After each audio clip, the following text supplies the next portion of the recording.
श्री स्वामी समर्थ. स्वामी महाराज तुमच्या सर्व चांगल्या इच्छा पूर्ण करो ही स्वामींच्या चरणी प्रार्थना करते आणि आजच्या या नवीन व्हिडिओला सुरुवात करते.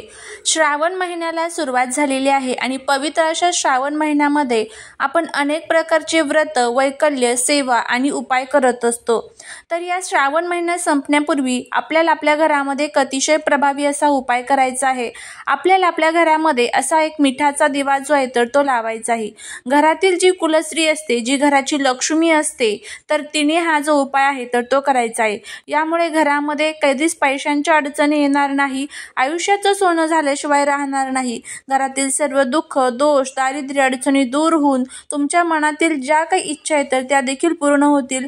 भगवान भोलेनाथांची तुमच्या कुटुंबावरती, मुलांवरती, घरावरती अगदी भरभरून कृपा होईल. तर आता हा उपाय कसा करायचा, कोणत्या वेळेमध्ये करायचा, याबद्दलची संपूर्ण माहिती आज या व्हिडिओमध्ये मी तुमच्यासोबत शेअर करणार आहे. त्यामुळे तुम्ही हा व्हिडिओ स्किप न करता शेवटपर्यंत पाहत राहा.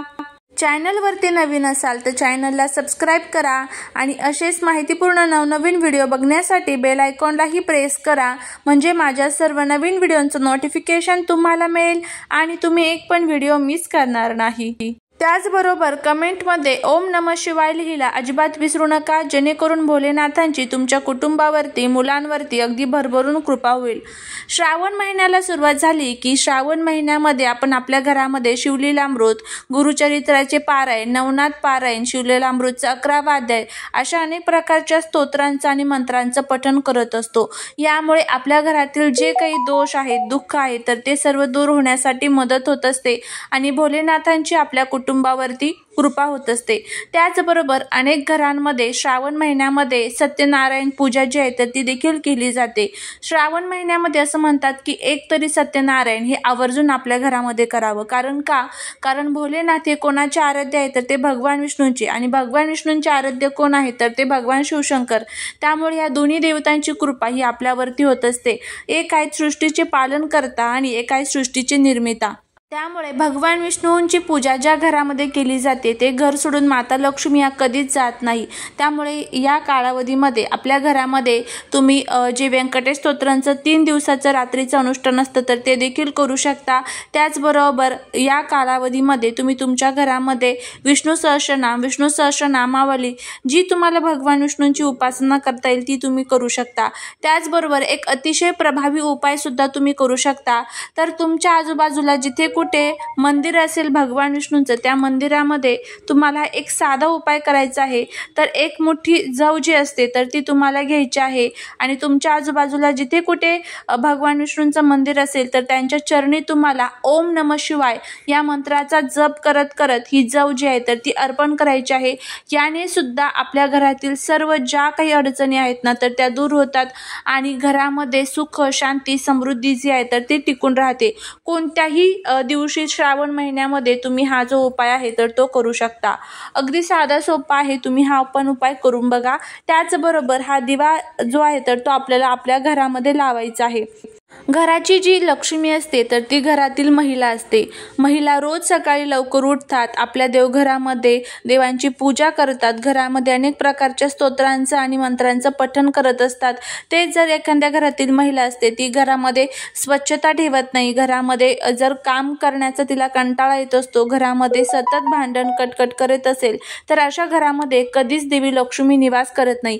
आपल्या पतीचा जर सतत एखादी महिला अपमान करत असेल तर अशा घरामध्ये सुद्धा कधीच माता लक्ष्मी हा निवास करत नाही. त्यामुळे नेहमी लक्षात ठेवा की घरामध्ये सुख, शांती, समृद्धी टिकून ठेवण्यासाठी घरामध्ये स्वच्छता ठेवणं, घराचा व्यवस्थितपणे घरातील पूजापाठ करणं, आपल्या पतीला कधीही वाईट बोलू नये, ह्या सर्व गोष्टी ज्या घरातील महिला करते त्या घरामध्ये नेहमी शांती, समृद्धी आणि आयु आरोग्य हे टिकून राहतं. घरामध्ये आलेला पैसा हा घरामध्ये टिकून राहतो. आणि त्याचबरोबर जे हे उपाय असतात जे आपल्या ज्योतिषशास्त्रामध्ये आणि वास्तुशास्त्रामध्ये सांगितले जातात, हे जर उपाय तुम्ही केले तर याचे अजून चांगले फायदे हे आपल्याला होत असतात. बघा, आपण खूप कष्ट करतो, मेहनत करतो, पण घरामध्ये पाहिजे तसा पैसा येत नाही. खूप कष्ट करून सुद्धा अडचणी येतात, अडथळे येतात आणि आलेला पैसा हा खर्च होऊन जात असतो. नशीब जे आहे तर ते आपली साथ देत नसतं. त्याचबरोबर आपल्या मनामध्ये ज्या काही शारीरिक, मानसिक इच्छा असतात तर त्या आपल्या ज्या काही इच्छा आहेत तर त्या आपल्या पूर्ण होत नाही. सतत आपल्याला अडचणी आणि अडथळ्यांचा सामना करावा लागत असतो. घराची, पतीची, मुलांची प्रगती थांबून जाते आणि शेवटी आपण म्हणतो की मी खूप कष्ट करते, उपाय करते, सेवा करते, पण तरी माझ्या कष्टाचं, माझ्या नशिबाचं मला फळ का मिळत नाही? कारण कुठेतरी आपल्या घरामध्ये शनी दोष, राहू दोष, केतू दोष, त्याचबरोबर वास्तुदोष, पितृदोष देखील असू शकतात. तर आता हा जो दिवा आहे तर तो आपण श्रावण महिन्यामध्ये जर लावला तर यामुळे काय होईल? तर आपल्या घरातील सर्व दोष दूर होतील आणि देवी लक्ष्मी ही अखंड आपल्या घरामध्ये निवास करेल. तर आता हा दिवा आपल्याला कसा लावायचा आहे, कोणत्या वेळेमध्ये लावायचा आणि कशा पद्धतीने लावायचा याबद्दलची संपूर्ण माहिती आज या व्हिडिओमध्ये मी तुमच्यासोबत शेअर करणार आहे. त्यामुळे तुम्ही हा व्हिडिओ स्किप न करता शेवटपर्यंत पाहत राहा. चॅनलवरती नवीन असाल तर सबस्क्राईब करा आणि असेच माहितीपूर्ण नवनवीन व्हिडिओ बघण्यासाठी बेल आयकॉनलाही प्रेस करा, म्हणजे माझ्या सर्व नवीन व्हिडिओंचं नोटिफिकेशन तुम्हाला मिळेल आणि तुम्ही एक पण व्हिडिओ मिस करणार नाही. त्याचबरोबर कमेंटमध्ये ओम नमः शिवाय लिहिला अजिबात विसरू नका, जेणेकरून भोलेनाथांची तुमच्या कुटुंबावरती, मुलांवरती अगदी भरभरून कृपा होईल. आता या उपायासाठी तुम्हाला मातीची जी पणती असते ना तर ती तुम्हाला लागणार आहे. इथे तुम्हाला किती पणत्या घ्यायच्या आहेत तर तुम्हाला 3 ज्या पणत्या आहेत तर त्या घ्यायच्या आहेत. पणती घेत असताना कुठेही खराब झालेली किंवा कुठे काळी झालेली वगैरे नसावी, तुटलेली फुटलेली नसावी, व्यवस्थित पणती तुम्हाला घ्यायची आहे.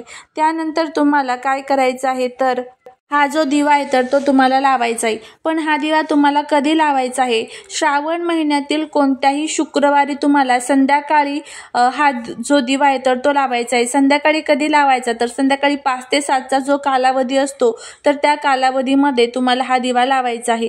दिवा हा बुद्धीचे, ज्ञानाचे आणि त्यागाचे प्रतीक असतो. दिव्यामध्ये सकारात्मक लहरी या खूप जास्त प्रमाणात असतात आणि दिवा लावल्यामुळे घरातील अंधार हा जो आहे तर तो दूर होत असतो. वाईट शक्ती या नष्ट होत असतात. घरामध्ये आलेला पैसा घरामध्ये टिकून राहतो, आपल्या आयुष्याचं सोनं होतं. इतके प्रभावी हे दिव्याचे उपाय आपल्या ज्योतिषशास्त्रामध्ये आपल्याला सांगितले जातात. आता कोणत्याही शुक्रवारी श्रावण महिन्यामध्ये तुम्ही हा जो दिवा आहे तर तो लावू शकतात. तुम्ही पहिल्या शुक्रवारी लावा, दुसऱ्या शुक्रवारी लावा, तिसऱ्या, चौथ्या, 5व्या, तुम्हाला ज्या शुक्रवारी जमल त्या शुक्रवारी तुम्हाला संध्याकाळच्या वेळेमध्ये हा दिवा लावायचा आहे. संध्याकाळी देवी लक्ष्मी आपल्या घरामध्ये येत असते. घरातील वातावरण पवित्र झालेलं असतं आणि त्यामुळेच घरातील दोष सुद्धा नष्ट झालेले असतात आणि अशा मंगलमय वातावरणामध्ये ज्यावेळेस आपण एखादा उपाय करतो त्यावेळेस त्याचे अजून चांगले फायदे हे आपल्याला होत असतात. यासाठी तुम्हाला एक मातीची पणती जी आहे तर ती व्यवस्थितपणे स्वच्छ धुवून पुसून घ्यायची आहे. त्यानंतर तुम्हाला ह्या मातीच्या पणतीमध्ये कापसाची जोडवात जी असते तर ती तुम्हाला घालायची आहे. या पणतीमध्ये एकतर तुम्ही मोहरीचं तेल किंवा तिळाचं तेल जे असतं तर ते तुम्हाला त्यामध्ये घालायचं आहे. जी दुसरी पणती आपण घेतलेली आहे ना तर त्या पणतीमध्ये तुम्हाला मीठ भरायचं आहे. खडे मीठ जे असतं तर ते खडे मीठ तुम्हाला भरायचं आहे. आणि अजून एक तिसरी पणती आपण घेतलेली आहे बघा, तर त्या तिसऱ्या पणतीमध्ये तुम्हाला 3 लवंग, 3 वेलची तुम्हाला ठेवायच्या आहेत. आता एक प्लेट घ्यायची आहे. त्या प्लेटमध्ये तुम्हाला खाली जे पहिल्यांदा आपण मीठ भरलेली पणती आहे तर ती ठेवायची आहे. त्यावरती तुम्हाला जी आपण लवंग वगैरे ठेवलेले आहे ज्या पणतीमध्ये तर ती पणती तुम्हाला ठेवायची आहे आणि त्या लवंगाच्या पणतीच्या वरती तुम्हाला जो दिवा आपण प्रज्वलित करून घेतलेला आहे बघा तर तो दिवा तुम्हाला त्यावरती ठेवायचा आहे. दिव्याला व्यवस्थितपणे हळदी, कुंकू, अक्षता लावून घ्यायची आहे. त्यानंतर हा जो दिवा आहे तर तो तुम्हाला कुठे ठेवायचा आहे तर तुमचा देवघर जे आहे देवघराच्या बाजूला तुम्हाला थोड्याशा अंतरावरती तुम्हाला हा दिवा ठेवायचा आहे. देवघरासमोर ठेवायचा नाही तर देवघराच्या थोड्याशा अंतरावरती बाजूला तुम्हाला हा दिवा ठेवायचा आहे. दिव्याची जी वात आहे तर ती तुम्हाला पूर्व दिशेला करायची आहे आणि दिव्याला हळदी, कुंकू, अक्षता, एखादं फूल असेल तर फूल लावायचं आहे आणि माता लक्ष्मीला प्रार्थना करायची आहे. परत सांगते, देवघरापाशी तुम्हाला हा दिवा लावायचा नाही तर देवघराच्या बाजूला तुम्हाला थोड्याशा अंतरावरती तुम्ही हा दिवा जो आहे तर तो ठेवायचा आहे. नंतर देवी लक्ष्मीला प्रार्थना करून तुमच्या घरातील ज्या काही अडचणी आहेत, पैशांच्या अडचणी असेल, इतर कोणत्या ज्या काही अडचणी असेल तर त्या अडचणी तुम्हाला तिथे व्यक्त करायच्या आहे आणि त्यानंतर दिवा जळत आहे तोपर्यंत जळून द्यायचा. खूप जास्त तेल आपल्याला त्या दिव्यात टाकायचं नाही आहे. दिव्यामध्ये तेल हे फक्त दिवा 1 तास तरी जळेल इतकंच तुम्हाला टाकायचं आहे. 1 1 तासाच्या आत जरी दिवा संपला म्हणजे अर्धा तास पाऊण तासामध्ये जरी दिवा विझला तरीही चालेल, पण जास्त तेल टाकू नका. 1 तासाच्या आतमध्येच तो दिवा आपला जो आहे तर तो विझला पाहिजे. अशा प्रमाणामध्ये तुम्हाला ते जे तेल आहे तर त्या दिव्यामध्ये टाकायचं आहे. दिवा शांत झाला की वरचा जो दिवा आहे तर तो काढून घ्यायचा. खालच्या दिव्यामध्ये जे आपण लवंग आणि वेलची घेतलेल्या होत्या तर त्या तुम्हाला निर्मल्यामध्ये टाकून द्यायच्या आहेत.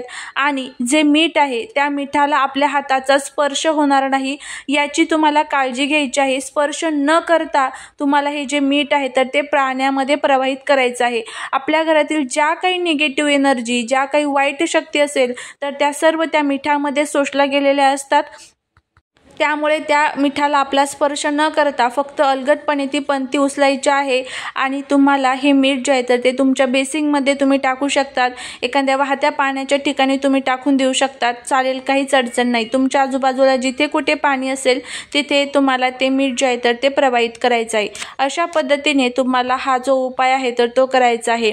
त्याचबरोबर रोज घरामध्ये तुम्ही देवी लक्ष्मीला प्रसन्न करण्यासाठी कनकधारा स्तोत्रम, त्याचबरोबर भगवान विष्णूंची सेवा करायला सुरुवात करा. बघा, कधीच पैशांची अडचण येणार नाही. ज्यावेळेस घरातील हे दोष दूर होतात त्यावेळेस आपोआपच देवी लक्ष्मी ही आपल्याकडे आकर्षित होत असते. तर असा प्रभावी उपाय तुम्हाला या श्रावण महिन्यातील शुक्रवारी करायचा आहे. तुम्ही करून बघा, नक्कीच तुम्हाला त्याचा फायदा होईल. झालेली सेवा ही महाराजांच्या चरणी रुजू करते. तुम्हाला जर हा व्हिडिओ आवडला असेल तर लाईक, शेअर आणि सबस्क्राईब करायला विसरू नका. भेटूया पुढच्या एका छानशा नवीन व्हिडिओत एका नवीन माहितीसोबत. श्री स्वामी समर्थ.